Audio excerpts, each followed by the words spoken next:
Hi hello నమస్తే welcome to Anjali TV. రీసెంట్గా మన ఆంధ్ర అలాగే తెలంగాణయే కాదు మొత్తం ఆల్ ఓవర్ ఇండియా అంతా కూడా ఒక సంచలన విషయం ఏదైనా జరుగుతుంటే మాత్రం అదే అఘోరి. అసలే ఈ అఘోరి అన్న వ్యక్తి రెండో పెళ్ళి అసలు ఎందుకు చేసుకోవాల్సి వచ్చింది?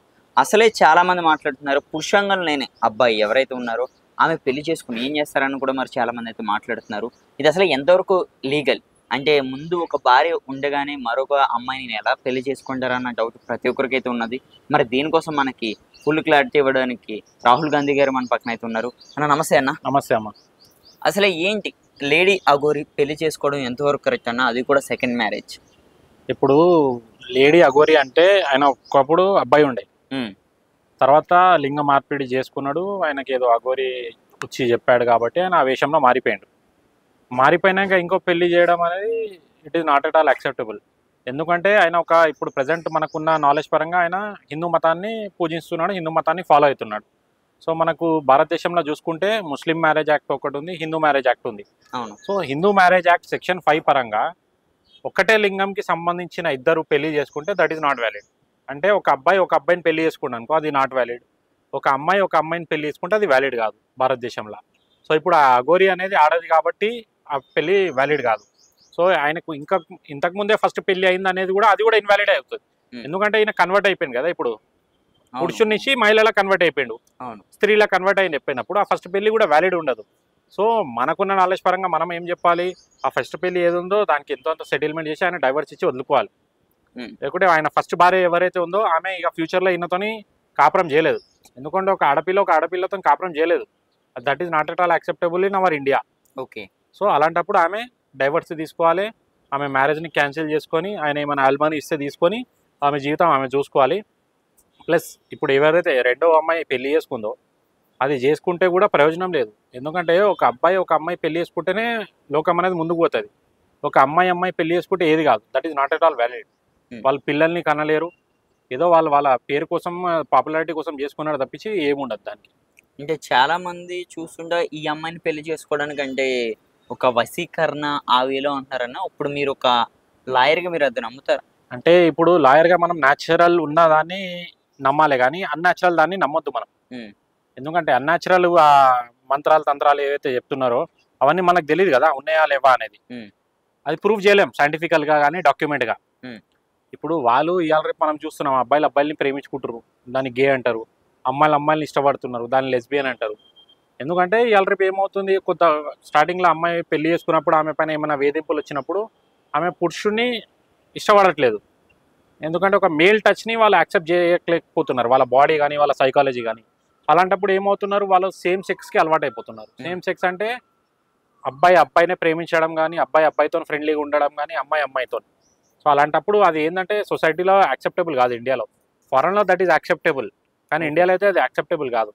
మరి చూసే దీని మీద కూడా చాలా మంది ఇప్పుడు ఎవరైతే అడ్వకేట్స్ ఉన్నారో అలాగే చాలా మంది పూజారులు కూడా వీళ్ళని అరెస్ట్ చేయొచ్చు అని కూడా గవర్నమెంట్ అయితే కోరుకుంటున్నారు. అరెస్ట్ చేయాలంటే అది సమాజంలో వాళ్ళు తప్పుడు మెసేజ్ ఇస్తున్నారు కాబట్టి ఎవరికైతే అనిపిస్తుందో వీళ్ళు ఒక కులంలో ఉండి ఒక సమాజంలో ఉండి ఇట్లాంటి రాంగ్ మెసేజ్ సమాజానికి ఇస్తున్నారంటే దానిపైన వాళ్ళు కంప్లైంట్ ఫైల్ చేయొచ్చు, తప్పులేదు.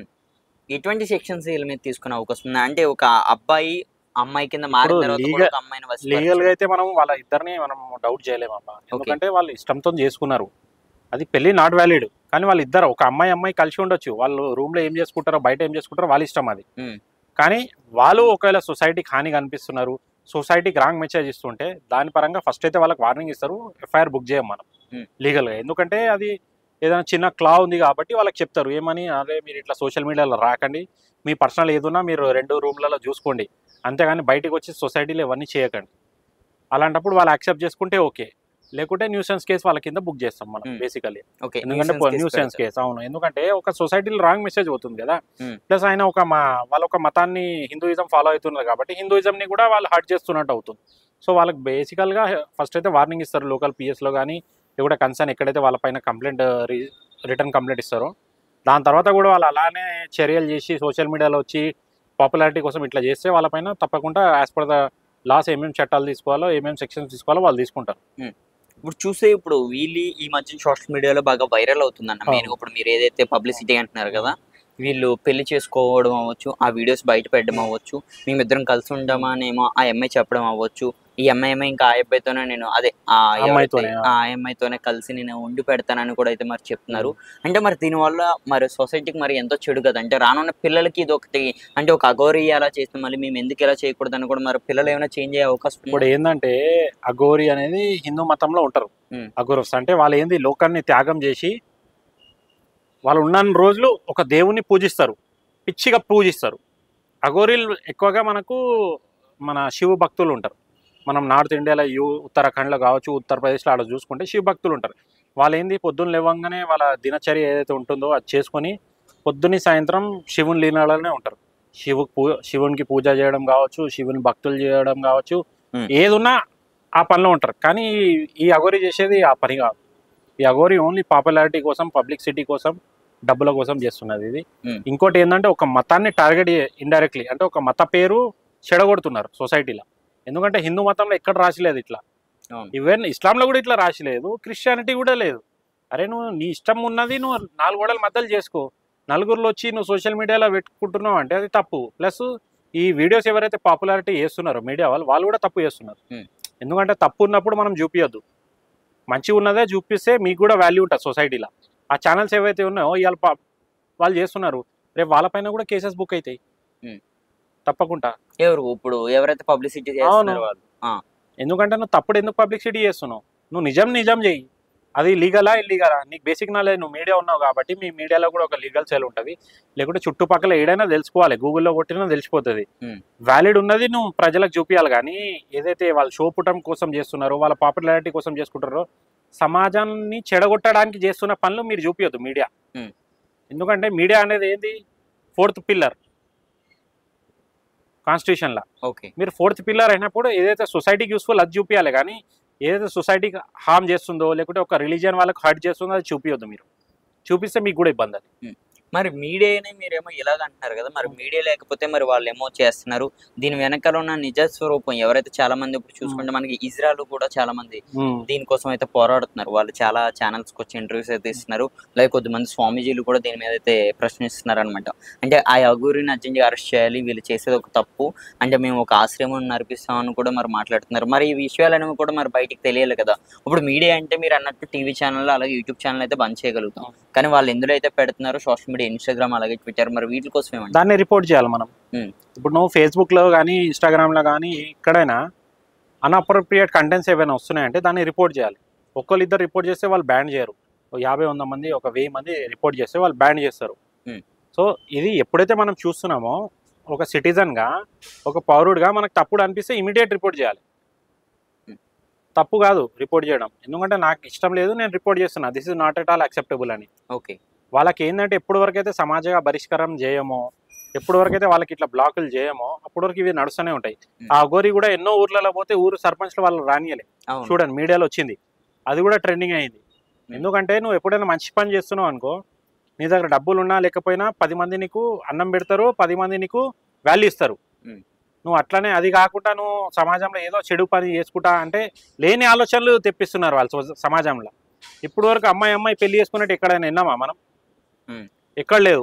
అప్పుడు ఎప్పుడో ఒకసారి కేరళలో జరిగింది అది, దాని తర్వాత ఎక్కడ లేదు. కానీ ఇప్పుడు మళ్ళీ ట్రెండింగ్ అవుతున్నాయి. ప్లస్ ఆయన అఘోరి వేషం వేసుకొని అఘోరాల్ని అది చేస్తున్నాడు, వాళ్ళ పేరుని చెడగొడుతున్నాడు.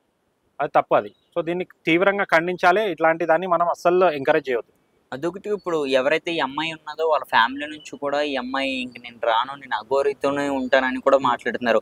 అంటే ఆ అమ్మాయిని మనోడు ఏమైనా వసపరిచి ఏమైనా మంత్రాలు తంత్రాలు ఇప్పుడు లీగల్ గా అయితే మనం అవన్నీ నమ్మమ్మా. ఆ అమ్మాయి అట్లా చేస్తుందంటే వాళ్ళ తల్లిదండ్రులు తప్పు, వాళ్ళ అమ్మాయిని వాళ్ళ కంట్రోల్లో పెట్టుకోవాలి.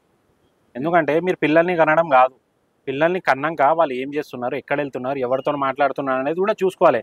అది అమ్మ నాన్న బాధ్యత. వాళ్ళు వినకపోతే వాళ్ళని కంట్రోల్ చేయాలి. చాలా మెజర్స్ ఉంటాయి, మనం తీసుకోవాలి. ఇవాళ రేపు ఏమవుతుంది, చిన్న పిల్లలకు కూడా మొబైల్ ఇచ్చేస్తున్నాం. మొబైల్లో యూట్యూబ్లో ఏమేమి వస్తున్నాయి, ఇన్స్టాగ్రామ్లో ఏమేమి వస్తున్నాయి, వాళ్ళు ఇప్పటి నుంచే చెడిపోతున్నారు, అలవాటు అయిపోతున్నారు.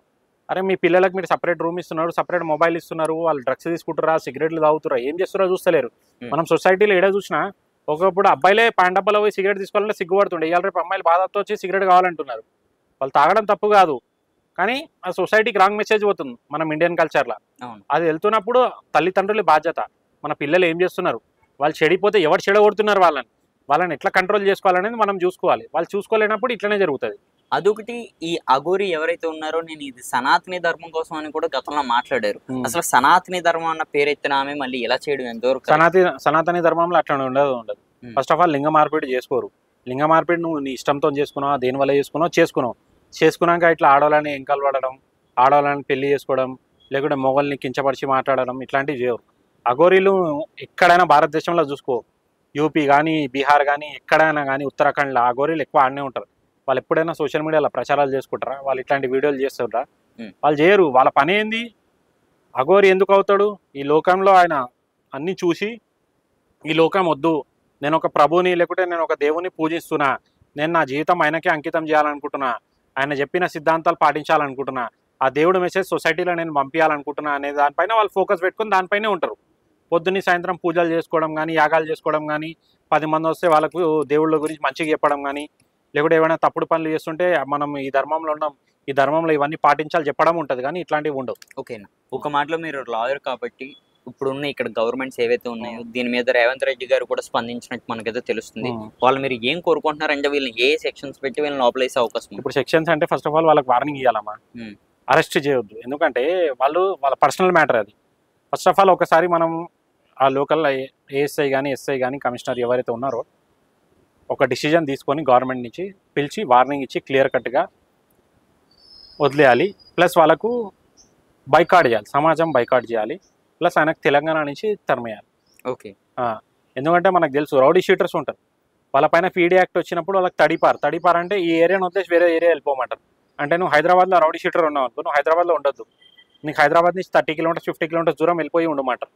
ఎందుకంటే ఆ ఏరియా నీతోని ఎలాంటి డిస్టర్బెన్స్ కావద్దని. సో వీళ్ళని కూడా తెలంగాణ నుంచి బహిష్కరించాలి. ఓకే. తెలంగాణ నుంచి బయటికి పంపించేయాలి. అప్పుడే ఇట్లాంటి వాళ్ళు కొద్దిగా కరెక్ట్ ఉంటారు, లేకుంటే వీళ్ళు చెడిపోతారు, సమాజాన్ని కూడా చెడగొడతారు. Thank you.